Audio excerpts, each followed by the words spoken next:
The growth of industrialization brought a new area of focus on how to increase production through efficient workforce management.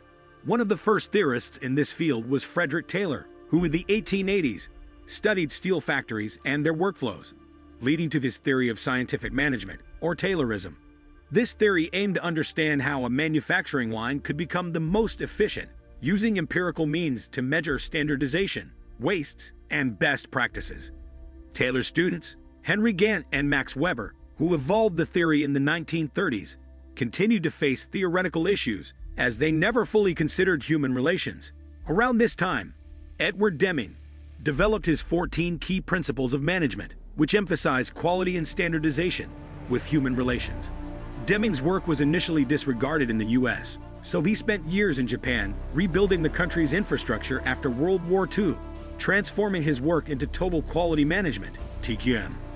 In the late 1970s, U.S. Navy contractors adopted Deming's principles and aimed to create an environment of continuous improvement, which caught the attention of other government agencies striving for peak efficiency. In Japan, Toyota also had a similar epiphany in creating the Toyota Production System, TPS, which consisted of 14 key leadership principles similar to Deming's principles. This later became the Lean movement in the U.S., a culture of continuous improvement.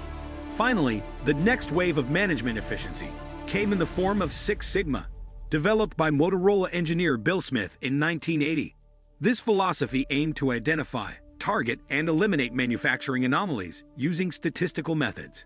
General Electric, GE, used this management tool to dominate multiple markets, increasing their operational efficiency and maximizing profits. In the 1990s, companies took a different approach to reducing costs and maximizing profits by outsourcing production to other countries.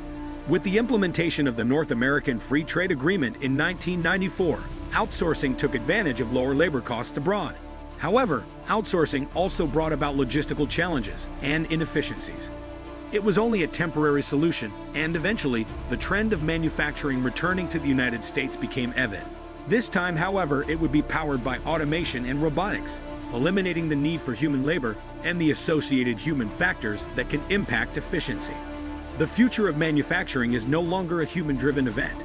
With advancements in technology, we are moving towards a world where peak efficiency will be achieved through the elimination of human factors. The goal of scientific management and the drive for efficiency will continue, but with a new approach focused on automation. The mid-20th century was characterized by a clear separation between blue-collar and white-collar jobs.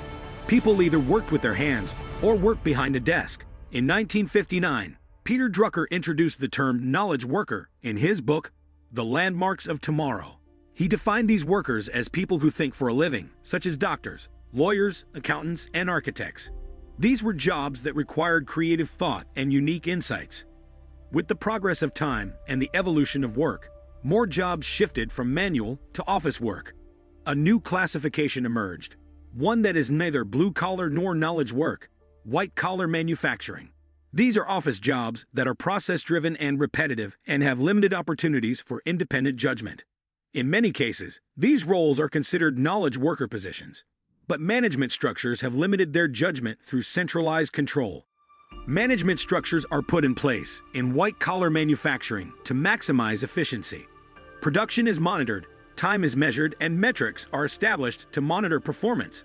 However, this environment can lead to fear among the workforce, as these positions may eventually be outsourced or automated. On the other hand, true knowledge workers are those who apply innovative thought using approaches that cannot be governed by performance metrics. Not all knowledge worker activities can be classified as knowledge work. They must also endure non-value-adding activities such as meetings, coordination, newsletters, status updates, time cards, vacation tracking, performance appraisals, and so on. An enlightened organization recognizes that these activities provide little to no value, and therefore actively attempts to outsource, automate, or eliminate them to create greater capacity for the knowledge worker to experiment, learn, create, and build future customer value. It takes a seasoned and enlightened leader to distinguish between a knowledge worker and a white-collar manufacturer. The organization must treat knowledge workers differently, and management best practices should elicit greater control over white-collar workers. However, applying the same productivity paradigm to knowledge workers as Fredrick Taylor did to factory workers stunts the long-term productivity of the organization. The misapplication of productivity metrics by considering all knowledge work as a production environment can be a silent killer in the organization. It takes a trained management attribute of control to find leaders who can restrain from demanding immediate results and have the patience and ability to navigate ambiguity for long-term success. Let's look at the humble beginnings of two iconic brands, Henry John Heinz and James Kraft. Henry John Heinz was a first-generation immigrant who started a small family business in 1876, bringing the American staple of ketchup to the market. James Kraft, on the other hand, started a door-to-door cheese business in the early 1900s, revolutionizing the cheese industry with his innovative pasteurization process. Fast forward to 2015, when these two brands merged to become the fifth largest food manufacturer in the world, with annual sales of over $26 billion. The objective behind the merger was to capitalize on economies of scale, reduce waste, and create a profit windfall. To achieve this, the company employed a rigorous zero-based budgeting process, where every dollar spent had to be justified. This resulted in over $1.7 billion in operating cost savings and an extremely efficient supply chain. However, this focus on cost-cutting and efficiency proved to be short-sighted. The company's product portfolio was aging, and they failed to invest in research and development, leading to a decline in sales and market share. In early 2019, the company's stock plummeted by 27% or $12.6 billion in one day because they failed to meet market projections. The story of Kraft Heinz is a cautionary tale about the dangers of taking efficiency to the extreme. While cost-cutting measures may seem like the right solution in the short term, they can lead to long-term consequences, such as a lack of innovation and a decline in market share. The solution for Kraft Heinz was counterintuitive. The company needed to invest in product development and innovation to re-energize its business. This highlights the importance of balancing efficiency with innovation in any strategic merger or acquisition.